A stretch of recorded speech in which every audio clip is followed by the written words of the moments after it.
Amis francophones, je vous salue dans le beau nom de Jésus-Christ. Euh, Vous êtes-vous jamais demandé, votre Église, à quoi sert-elle? Qu'est-ce qu'elle est? Ou qu'est-ce qu'elle devrait être? Euh, Voici comment Jésus-Christ voit son Église. Nous lisons dans Luc chapitre 10, verset 1 à verset 6, ces mots. Après cela, le Seigneur désigna encore 70 autres disciples et il les envoya deux à deux devant lui dans toutes les villes et dans tous les lieux où lui-même devait aller. Il leur dit, la moisson est grande, mais il n'y a peu d'ouvriers. Priez donc le maître de la moisson d'envoyer des ouvriers dans la moisson. Partez, voici je vous envoie comme des agneaux au milieu des loups. Ne portez ni bourse, ni sac, ni souliers, et ne saluez personne en chemin. Dans quelque maison que vous entriez, dites d'abord que la paix soit sur cette maison. Et s'il se trouve là un enfant de paix, votre paix reposera sur lui. Sinon, elle reviendra à vous. Demeurez dans cette maison-là, mangeant et buvant ce qu'on vous donnera, car l'ouvrier mérite son salaire. Alléluia. Alors, eh bien, la mission est simple, l'ordre est direct, le message est clair. L'Église de Christ n'est pas un bâtiment du souvenir, un musée plein de mémoires retraçant la vie d'un homme incroyable. Christ Church, l'Église de Christ, est une mission avec un but, c'est sauver le monde sous l'emprise du péché. Alors, comment va-t-elle s'y prendre, cette mission? Eh bien, Jésus explique très simplement comment. Verset 1, allez dans les villes et dans les lieux. Verset 2, la moisson est grande, il y a peu d'ouvriers. Verset 2, de nouveau, vous devez prier pour plus de disciples. Verset 3, vous devez partir et sauver les âmes. Jésus parle aussi de la condition du travail. Voici ce qu'il dit. Vous vivrez pauvrement, vous apporterez la paix, vous partagerez l'amitié entre vous, vous guérirez les malades, vous témoignerez, et enfin au verset 10, Dieu jugera à la fin le travail accompli. Voilà, mes amis, votre mission, votre Église, ce qu'elle devrait être.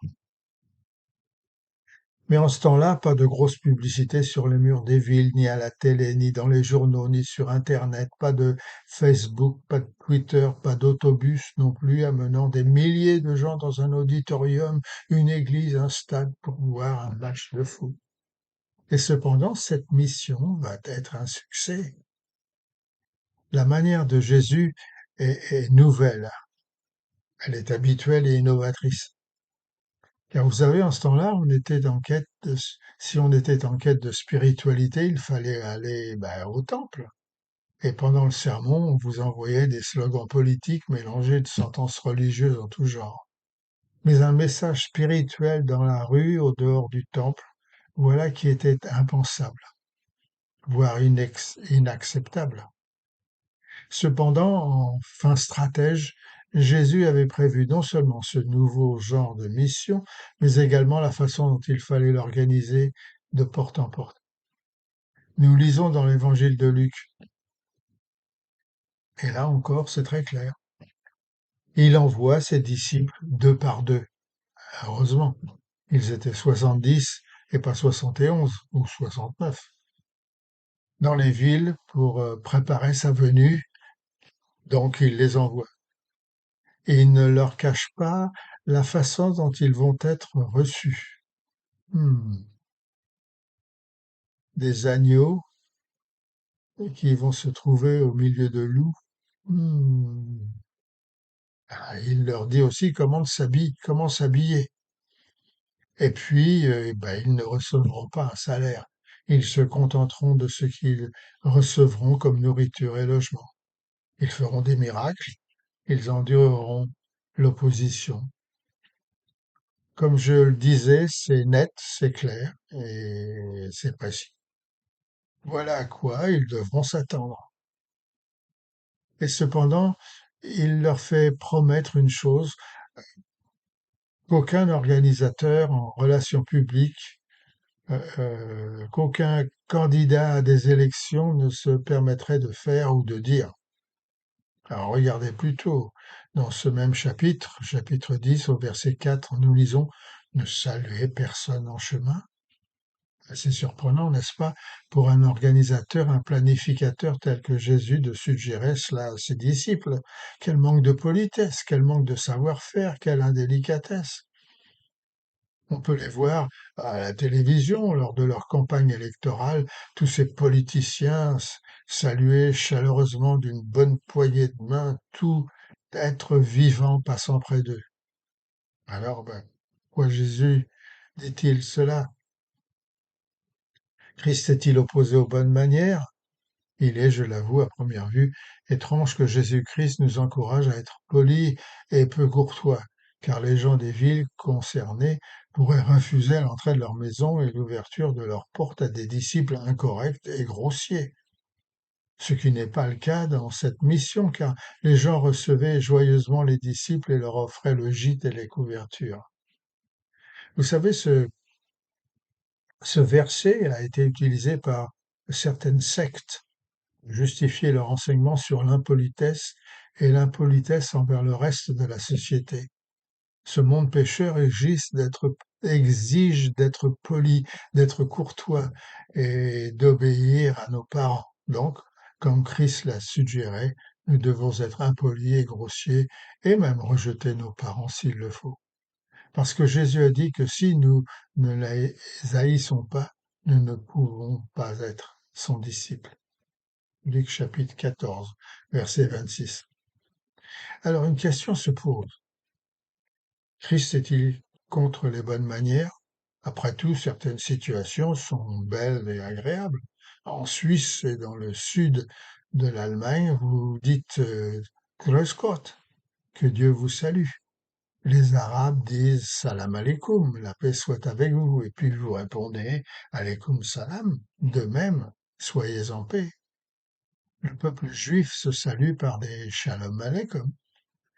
Puisse-vous apporter la paix comme je le fais.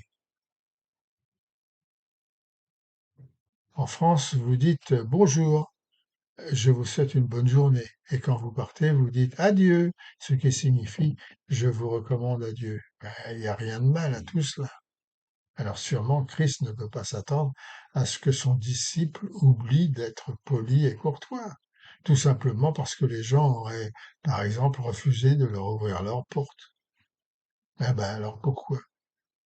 J'ai lu que durant la guerre 39-45, les Anglais ne devaient pas prendre de gants avec la politesse, que pour la sécurité de la nation et en danger d'être envahi par l'ennemi, le sacro-sainte politesse britannique pouvait être jetée par-dessus bord.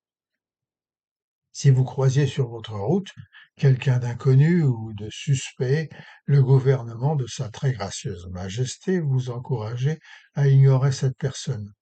Il ne fallait pas la saluer, pas de hello, pas de comment allez-vous, et surtout ne pas lui donner d'informations géographiques ou autres. Il était simplement suggéré que si une personne vous demandait son chemin, vous lui répondiez Je m'excuse, je ne peux pas vous aider, je viens moi-même d'être parachuté. Bon, merci Major, j'ai compris le message. Il y a des moments où la politesse n'a pas sa place. Alors vous voyez, mes amis, l'appel est clair. L'envoi est sans ambiguïté. Il n'y a pas d'incertitude dans ce que le Seigneur exige. Il ne devrait pas y avoir aucune hésitation de la part d'aucun disciple. Exactement. Alors au boulot. Mais qu'est-ce que vous attendez? Allez, allez, et faites des disciples. Dieu vous bénisse.